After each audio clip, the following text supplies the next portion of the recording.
Hola, muy buenas tardes. Hoy vamos a hablar con el doctor Alejandro Martínez. Él es cirujano plástico y reconstructivo y nos va a conversar un poco el día de hoy acerca de la transferencia de tejido graso en cirugía plástica y estética. ¿Qué tal, Alejandro? ¿Cómo te encuentras? Hola, ¿qué tal? ¿Cómo están? Muy bien. Aquí, pues, preparándonos para tu entrevista.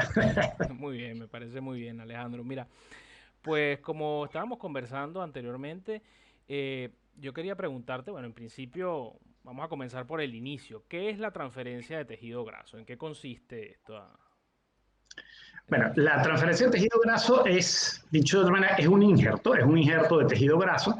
Se saca como cualquier otro injerto, se saca la grasa o la piel o el cabello, pues lo que tú vayas a transferir y lo pones en algún otro lugar del cuerpo va a ser el lecho receptor. Es un tejido vivo que una vez que tú lo sacas, lo deprivas de todas las conexiones que tiene con el tejido que lo alimentaba originalmente. Por lo tanto, cuando tú lo pones, ese tejido graso o ese injerto que tú pones va a depender para su supervivencia del lecho receptor. Entonces, ese tiene que ser un lecho que esté bien preparado para recibirlo. Principalmente se nutre, esa célula grasa se va a nutrir por pues, el tejido que lo rodea. Entonces, esta es una de las cosas que es importante cuando uno va a hacer transferencias de tejido graso, que no puedes ponerlo en grandes cantidades porque no va a estar en contacto pues, con el tejido sano que lo va a rodear para poderse integrar. Si pones Vale. una gran cantidad, esas células, pues las que quedan en el centro, pues no tienen contacto pues, con las células vivas que son las que las van a nutrir. Entonces, esa es una de las características. Es un tejido que tú transfieres de un lugar a otro, es un tejido vivo. Una vez que ese tejido se integra, funciona exactamente igual que en el lugar en donde estaba. Entiendo, Alejandro. Mira, ¿y en qué consistiría la técnica, más o menos, a grandes rasgos? La forma como se toma el tejido graso es actualmente se saca pues a través de liposucción con una jeringa y unas cánulas delgadas a baja presión para tratar de no maltratar ese tejido graso. Pues se saca una vez que tienes el tejido graso. Varía un poquito de acuerdo a cada persona de cómo lo van a procesar para infiltrarlo. Es algo que no está estandarizado. Pues muchas personas simplemente lo decantan, o sea, lo sacan en la jeringa, lo ponen boca abajo a que por supuesto, la grasa pesa menos, va a flotar, la parte de abajo va a quedar el líquido, pues que es la solución que uno inyecta para tomarla, junto con restos de sangre. Se bota, se vacía ese contenido líquido y se deja la grasa. Esa es la primera forma como se procesa, que es simplemente por decantación. Vale. Hay otra forma que se hace, que es centrifugándolo. También ese tejido también se puede centrifugar. Al centrifugarlo igual, la grasa va a ir en la parte de arriba y el líquido va a ir abajo. Igual se descarta el contenido líquido, pues y se utiliza la grasa. Otra forma es colándola. Hay personas que lo utilizan pues con un colador. Simplemente pues sacan la grasa, la cuelan, la vuelven a colocar en una jeringa y pues la inyectan. Entonces, no hay una que sea generalmente aceptada. Cada quien tiene su forma de hacerlo. Yo creo que el problema que, que no sea estandarizado es porque es muy difícil tú cuantificar cuánta de esa grasa se va a integrar o va a sobrevivir en el lugar donde uno lo pone.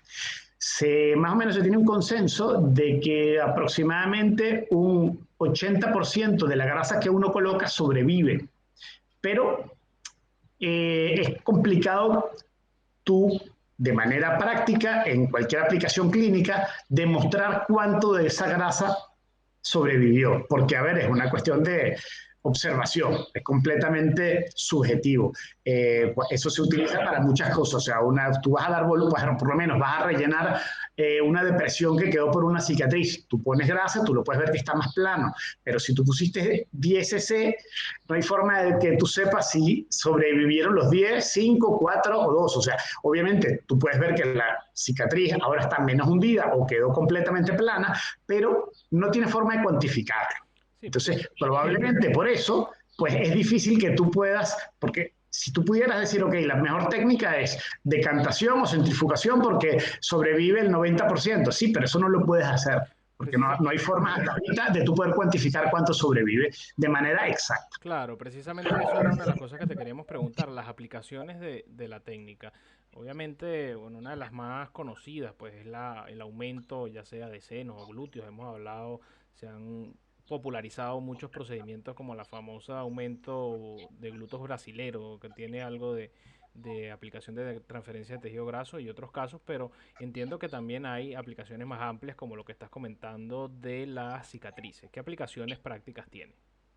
Sí, eso que tú estás diciendo, a ver, probablemente aumentos de glúteos o de mamas a lo mejor son los que más llaman la atención, pero realmente son los que se han incorporado pues más recientemente a las reconstrucciones con estas técnicas. Lo que se hacía originalmente era más aplicado justamente a hacer pues rellenos en cara. Creo que fueron de las primeras cosas que se hicieron. Que era pues, simplemente una de las cosas que ocurre durante el envejecimiento es que se va perdiendo volumen en la cara y pues, se le ocurrió a algunos cirujanos plásticos pues reponer ese volumen mediante la inyección de grasa. Entonces, eso fue creo que una de las primeras aplicaciones que hubo. Luego de eso, pues sí, ahí aplica la grasa hoy en día pues ha ido ganando popularidad y se usa pues para restablecer volúmenes pues en donde se te ocurra. O sea, el glúteo sí es una de las que más se usa.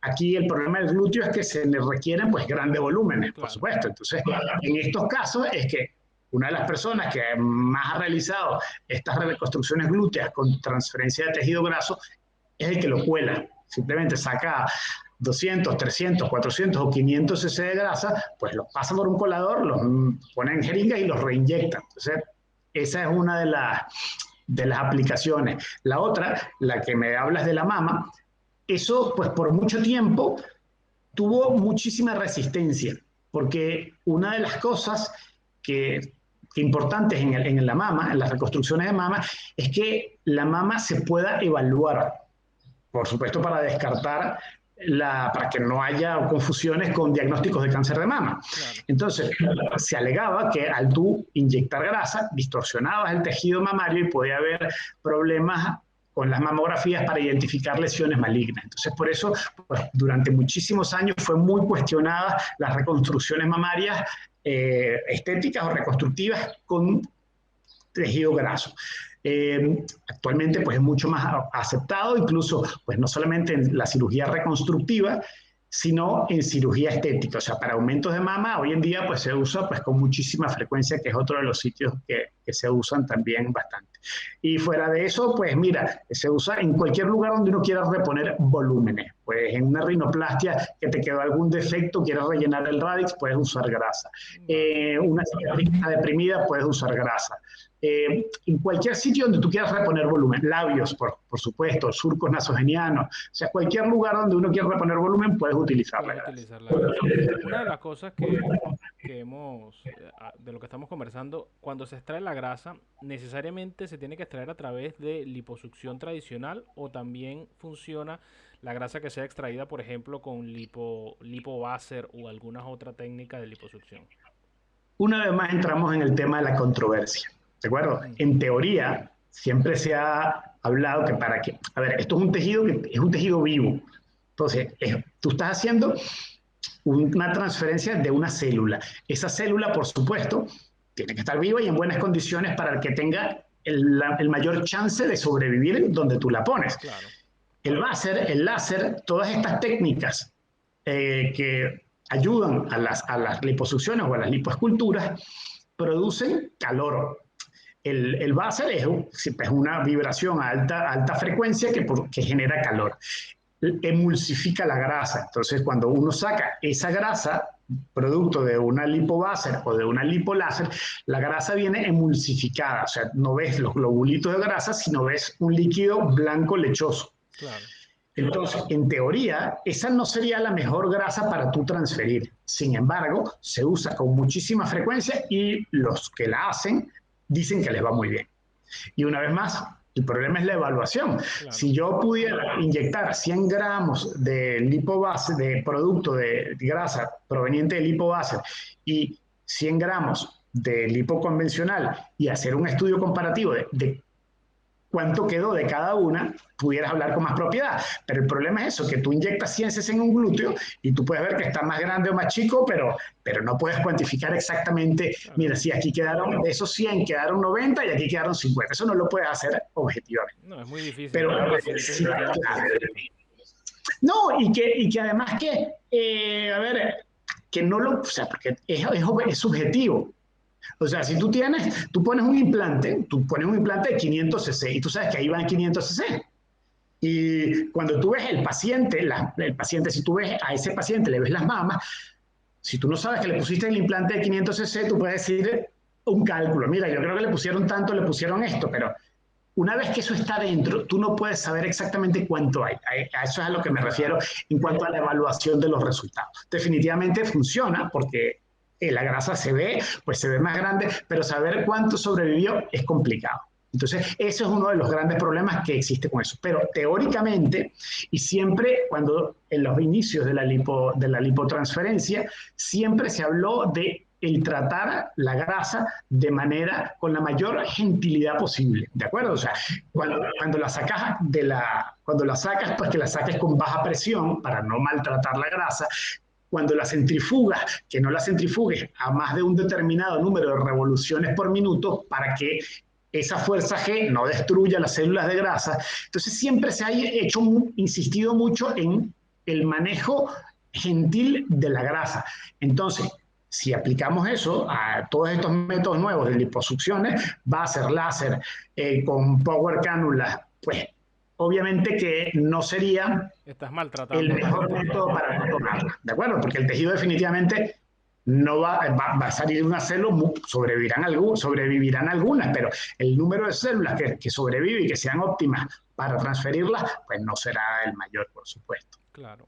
Una de las cosas que también queríamos comentarte, ¿qué desventajas tiene este procedimiento con respecto a otros procedimientos de aumento, como por ejemplo los implantes o alguna otra técnica?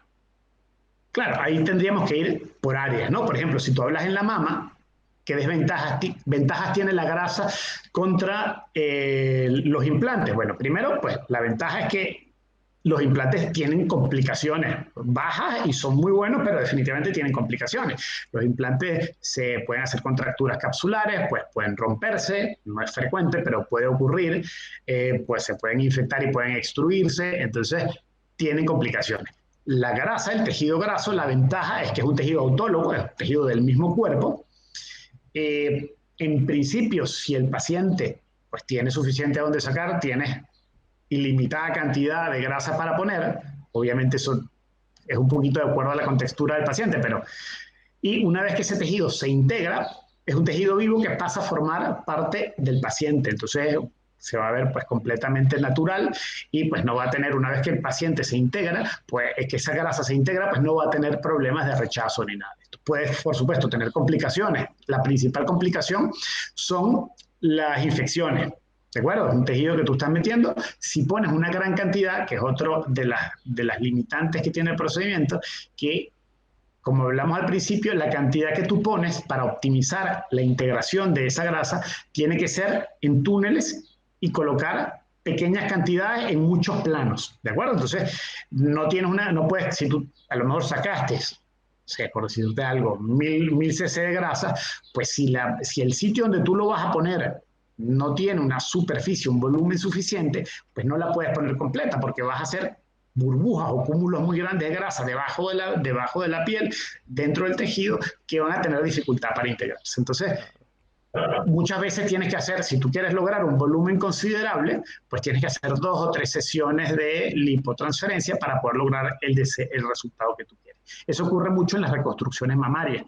Cuando se hacen reconstrucciones mamarias exclusivamente con grasa, pues no puedes lograr la reconstrucción del montículo mamario en una sola cirugía.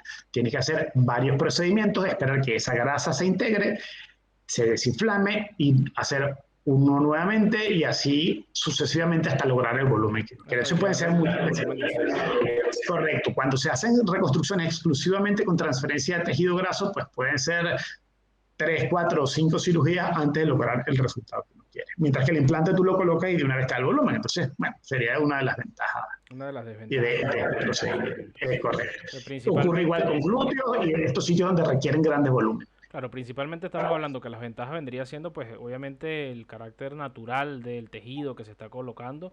Existen pocas complicaciones relacionadas, pues, con reacciones al relleno, en este caso, porque es un relleno, obviamente, Claro, autólogo del mismo paciente, pues, que se estaría colocando, pero tiene, pues, un poco la desventaja de los volúmenes que se pueden lograr en una es sola correcto. sesión y pues que necesitaría este paciente, por ejemplo, dependiendo de la zona en que vaya a colocarse, más de una sesión quirúrgica pues para llegar a un volumen deseado si estamos hablando de volúmenes grandes. Ya para volúmenes pequeños, por ejemplo, aumentos en los labios u otro tipo de zonas del rango Funciona lingual, fenomenal. funciona perfectamente. Muy bien. Es correcto. Una de las cosas que más inquieta a la gente y que nos han dicho a través del canal, pues es si los resultados obtenidos con esta técnica son permanentes o son temporales. Hay muchos rellenos, por ejemplo el ácido hialurónico, etcétera, que son rellenos que al tiempo pues el cuerpo los reabsorbe. ¿Qué pasa con la grasa? Ya nos comentaste que existe un porcentaje que se reabsorbe, por así decirlo, por el Es cuerpo, correcto. pero ¿cuál es tu experiencia en particular? Sí, a ver, sí, hay un porcentaje inicial de reabsorción. Bueno, es un tejido vivo, tú pones, igual, tú pones 100 cc de grasa, lo que sea el consenso que está establecido, que es un poco basado en estudios de laboratorio, pero no en casos clínicos, que el porcentaje de absorción de la grasa es alrededor de un 20 a un 30%. Una vez que ese 20-30% se absorbe, lo que queda definitivamente. Entonces no es cierto que el tejido se absorba. Sí, hay un porcentaje inicial que se va a perder, que el cuerpo reabsorbe, muy relacionado a estas cosas que comentamos, a la técnica. ¿Cuál es la técnica? Cómo tomes la grasa, cómo la infiltres, que no pongas grandes cantidades. El lugar donde la vas a poner también influye mucho. No es lo mismo que tú pongas grasa en una cicatriz que tiene una muy mala vascularidad a que la pongas en un tejido, en el músculo, que es un tejido sano y que está muy bien vascularizado. Entonces, estas cosas varían un poquito las tasas de integración de la grasa. Así, por ejemplo, cuando tú lo colocas en los labios, lo que ocurre es que el paciente inicialmente, el labio es un tejido que se inflama muchísimo. Entonces, cuando tú pones la grasa inicialmente, el paciente se ve el labio muy grande, pero igual esa inflamación inicial pasa rápido. Entonces el paciente lo asocia con que es que se me absorbió. Y no es cierto. De hecho, uno de los sitios donde la integración es mayor es cuando se infiltra en el músculo. El labio básicamente es un músculo circular. Entonces, en el labio va muy bien. Pero ocurre eso, que la gente lo asocia mucho al edema inicial. Y como se inflama mucho, una vez que el edema pasa, el paciente lo asocia a que perdió el volumen y esa no es la realidad. La grasa funciona, está comprobado pues científicamente, el consenso es que alrededor del 70-80% persiste y persiste definitivamente. Es un tejido, como dije, vivo. Si tú engordas, la grasa que pusiste va a engordar igual que el resto del sitio donde lo colocaste. Claro, Si tú te hiciste un aumento de mamas y te hiciste un aumento de mama con grasa, si tú engordas, la mama te va a crecer. ¿Por qué? Porque ese tejido graso que tú inyectaste es vivo y si tú engordas, esa célula se hace más grande. claro. Entonces, es un tejido, como te digo, vivo. Y es una de las herramientas que ha ganado pues muchísima aceptación en los últimos años dentro de la cirugía plástica. Sí, sobre todo, pues recientemente conversamos acerca de que es la mejor alternativa para otras cosas que generan cualquier cantidad de problemas de salud, por ejemplo, el tema de los biopolímeros, etcétera. Eh, una de las cosas que te queríamos Correcto. decir, hemos hablado que existen varias formas de tratar a la grasa. ¿Cuál es el criterio sobre esas técnicas? Me refiero, estamos hablando que hay personas que la centrifugan, hay personas que la filtran, que la decantan, y en tu Correcto. experiencia, ¿cuál te ha dado los mejores resultados como cirujano? A ver. En todo se trata un poquito de emplear lo que uno ve en el laboratorio a lo que uno hace. Te repito, si la grasa es una célula viva, pues yo no sacaría para hacer una lipotransferencia grasa con láser, no lo haría, la haría con liposucción convencional. Mantener el sistema cerrado para mí es importante. ¿Qué quiere decir cerrado? Que la grasa que tú saques pues que no tenga el menor contacto posible con el aire. Si tú la sacas en una jeringa y la tiras luego en un colador, pues obviamente las posibilidades de que esa grasa se contamine pues son mucho mayores. Entonces, uno de los principios que para mí son importantes es que sea un sistema cerrado. Tú sacas esa grasa en la jeringa, la pones, la centrifugas, la puedes pasar de una jeringa a otra para hacerla un poco más fluida y la inyectas, pero tratar de que esa grasa se manipule lo menos posible. Si tú la decantas, pues sí, pues puedes decantarla, va a ser de seguir un sistema cerrado, vas a tener más líquido y lo que ocurre si tiene un poco más de líquido es que va a ser un poco más complicado para tú saber exactamente cuánto pones en cada lugar, pero en principio funcionaría exactamente igual de bien. La forma como yo lo hago es, saco la grasa, depende de la cantidad, por supuesto. Si tú vas a inyectar grasa glúteos, por ejemplo, que necesitas 400 o 500 cc, pues no puedes centrifugarlo en jeringuillas de 10 cc, o sea, porque no te daría. Entonces, en esos casos, simplemente hay sistemas que están hechos justamente especiales para hacer lipotransferencia que son contenedores que decantan la grasa y en ese caso la uso decantada, pero siempre manteniendo un sistema cerrado. Si es para cara, que los volúmenes importan mucho, si vas a poner 5 cc o 10 cc en el párpado o en el labio, en ese caso la centrifugo. Pero en principio, para mí lo más importante es sacar la grasa de manera, pues, lo más gentil posible para no dañar la célula y mantener un sistema cerrado. Y cuando la vas a ponerla en pequeñas cantidades con agujas delgadas. Agujas de punta Roma, por supuesto. Claro. Entonces, esas cosas pues son importantes. Perfecto. A pesar de que, como te digo, hay autores muy respetables y te repito, unos la cuelan, unos la centrifugan, unos la decantan. Entonces, en esto no hay verdades absolutas. Claro, es una cuestión también de criterio del cirujano y en tu caso pues, prefieres lo de mantener el sistema lo más cerrado posible, pues cada quien tiene su técnica. Es correcto, y si tú te pones a ver, pues existen implantes lisos y texturizados, y hay personas que ponen liso, hay personas que ponen texturizado, y bueno, pues mientras no haya pues un estudio controlado que diga, mira, lo mejor es esto, pues los demás seguirán existiendo y tendrán exactamente la misma validez. Hablando de precisamente, bueno, los estudios, ¿qué complicaciones suelen haber relacionadas con este procedimiento?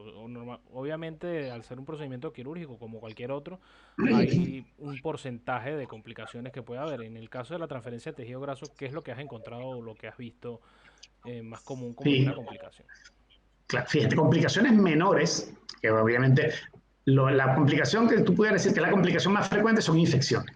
¿De acuerdo? O sea, que tú inyectas grasa, si el tejido, pues, y esas infecciones, pues, están relacionadas al volumen en la mayoría de los casos. Mientras más volumen pongas, pues, más posibilidades de que tengas una infección considerable. Entonces, la infección puede ser, la mayoría son leves, pero pues, depende del volumen que hagas, puede haber infecciones graves, ¿no? Entonces, pero infecciones es la principal. Luego de eso, cuando uno inyecta la grasa, la inyectas, pues, con algo de presión. Alguna de estas células grasas puede ir a una vena y causar embolismos, ¿de acuerdo? Cuando haces volúmenes grandes, por ejemplo en glúteos, pues la complicación más grave y más temida, por supuesto, son tromboembolismos grasos, tromboembolismos pulmonares. Tú cuando vas inyectando la grasa, pues se va acumulando presión en ese tejido. Si va a alguna vena parte de esa grasa viaja por la vena y puede hacer oclusiones en los pulmones, bueno, son complicaciones graves, muy, muy graves.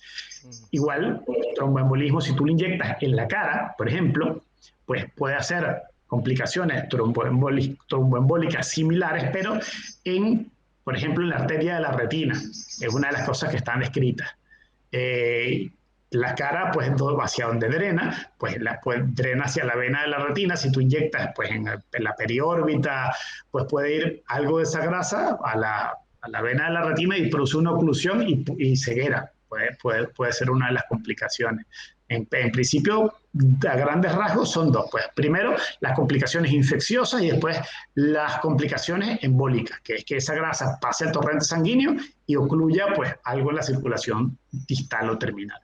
Claro, pero estas son complicaciones que también se pueden presentar, por ejemplo, con otro tipo de rellenos absorbibles, como en algunos casos Claro, el ácido hialurónico, por decirte, para hablar de rellenos sí, que usan en la cara normalmente. O sea, no es algo... exactamente, exactamente igual. A ver, de hecho, pues está descrito pues con mayor frecuencia porque se usa con más frecuencia el ácido hialurónico en la cara, por ejemplo, pues los tromboembolismos de la arteria de la retina con ácido hialurónico pues están descritos y es como te digo, una de las complicaciones temidas de la infiltración de estos rellenos. Son raras afortunadamente, pero pues existen, ¿no? Y en cuanto a las sistémicas, de tromboembolismos pulmonares, principalmente está asociado con cuando se inyecta en los glúteos. en los Por glúteos. supuesto, hay muchísimas, bueno, hay reglas para uno tratar de evitar, pues, por supuesto que ocurran estas complicaciones, o sea, inyectarlos solamente en la parte grasa, más hacia el tejido muscular,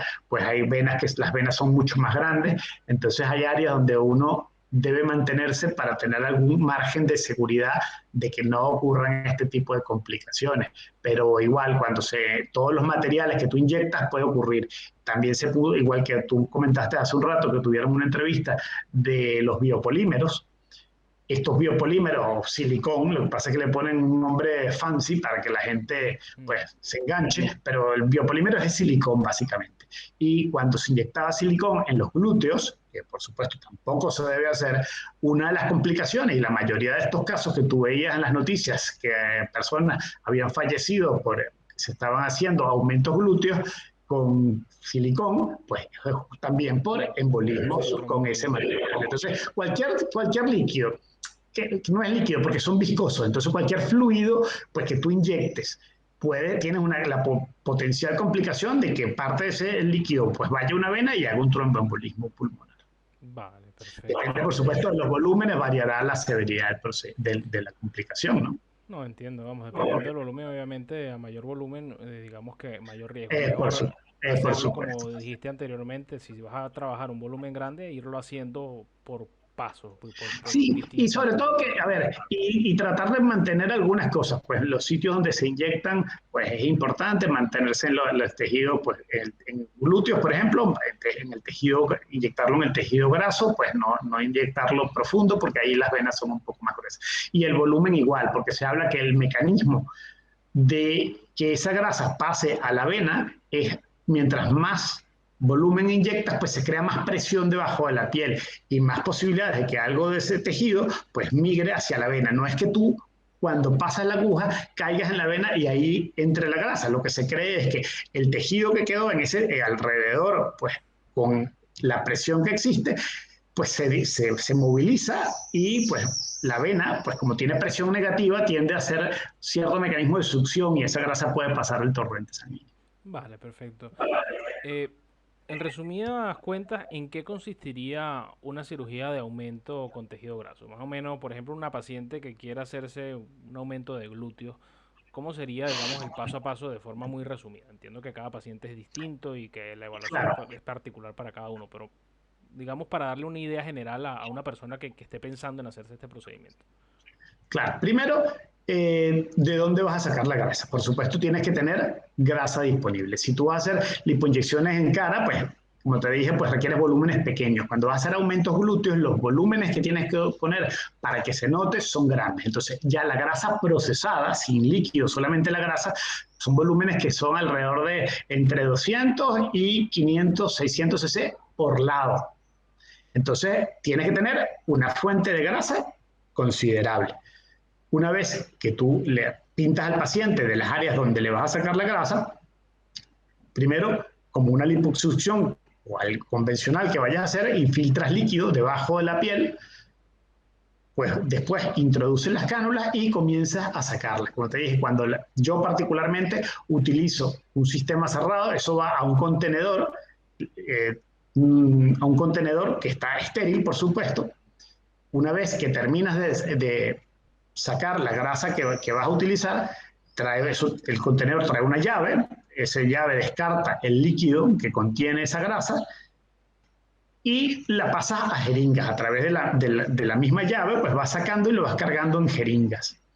Esas jeringas, pues las las vas poniendo en el lugar, ya si ya una vez que preparaste ya toda la grasa, pues pones al paciente boca abajo, porque la grasa pues la vas a sacar pues del abdomen, de los flancos, de las piernas. Entonces una vez que terminas de sacar toda la grasa, pues pones al paciente boca abajo y pues comienzas a realizar la infiltración. En principio es eso, o sea, es primero obtener la grasa con una liposucción convencional, pintas al paciente, infiltras, aspiras la grasa, como te digo, yo la decanto, en ese mismo contenedor la grasa flota, el líquido, pues con la sangre la solución que uno infiltró va al fondo, por gravedad la llave está en la parte de abajo, vacías el líquido, pues y ahí ya tienes la grasa, pues lista para inyectar.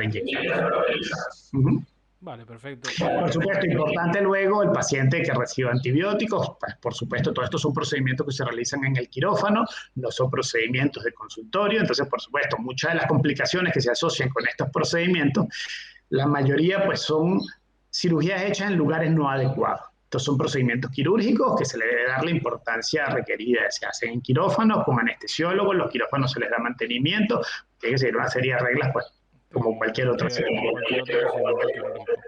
Es correcto. Y bueno, por último, Alejandro, ¿qué le recomendarías a un paciente para el antes y el después de esta cirugía? Una persona que quiera hacerse un aumento con tejido graso, ¿qué recomendaciones le harías? Bueno, lo primero es las expectativas del paciente. Eso yo creo que es lo principal. Hay pacientes que quieren hacerse un aumento glúteo, por ejemplo, y no tienen suficiente grasa, o que tienen unas expectativas muy altas, o sea, es que yo quiero pues que me queden como los de tal persona. Entonces, en ese caso hay que ajustar un poquito las expectativas. Yo creo que eso es de las principales cosas que uno debe tener con cualquier paciente y con cualquier cirugía que uno se haga, que vaya a hacer. Pero en este tipo de cirugías, como los resultados, pues dependen un poquito más, tiene un componente subjetivo, un poco mayor, pues, porque tú no le puedes decir a un paciente, mira, si le vas a poner unos implantes glúteos, le dices, mira, yo te puse 300, aquí está la tarjetita del implante, fueron 300 cc. Tú le puedes inyectar 300 cc de grasa, pero esos 300 cc de grasa que tú le vas a inyectar seguramente no se van a ver como un implante de 300 cc.